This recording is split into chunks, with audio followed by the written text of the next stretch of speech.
1969 Edward பட்லருக்கும் Margaret பட்லருக்கும் Scotland அப்படின்ற ஒரு நாட்டில் ஒரு பையன் பிறக்கிறான். அந்த பையன் பேரு ஜெரார்ட் பட்லர். இந்த பையனை பத்தி சொல்லணும் அப்படின்னா ஒரு லால ஒரு பெரிய ஆளா இருக்கணும், அதாவது சட்டம் படிச்ச ஒரு ஆளா இருக்கணும் அப்படின்னு நினைக்கக்கூடிய ஒரு ஆளு. அதுக்கப்புறமா யூனிவர்சிட்டியில சேர்ந்து லாக்கான பட்டத்தை வாங்குறாரு. லாக்கான டிகிரி வாங்கினதுக்கு அப்புறமா ஒரு திருப்தி இல்லாத ஒரு லா ஆஃபீஸில் வேலை பார்த்துக்கிட்டு இருக்காரு. ஜஸ்ட் ஒரு எடுபடி மாதிரி வேலை பார்த்துக்கிட்டு இருக்காரு.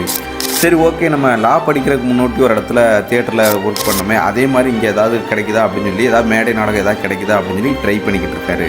அவர் தேடினதில் கிடைச்சது தான் நம்ம வாழ்க்கை அப்படின்ற வில்லியம் ஷேக்ஸ்பியரோட சோகமான ஒரு கொரியோலன் நாடகம். அதுக்கப்புறமா 2006 தான் 300 ஸ்பாட்டன் அப்படின்னு ஒரு படத்துக்கான ஆப்பர்ச்சுனிட்டி அவருக்கு வருது. அதுலேயும் நடிக்கிறாரு. அந்த நடிச்சதுக்கு அப்புறமா அவர் டாப்ல போய் உட்கார வச்சிருச்சு அந்த படம். அந்த அளவுக்கு செம்ம கெட்டு பாக்ஸ் ஆஃபீஸ்லாம் தெரிக்குது. வெறும் 60 to 65 மில்லியனுக்கு எடுத்த படம் 456 மில்லியன் சம்பாதிச்சு கொடுத்துச்சு. அதுக்கப்புறமா 2024 எந்த படமே அவருக்கு ரிலீஸ் ஆகல. ஆனா 2025 தொடர்ந்து அவருக்கு படங்கள் இருக்கு.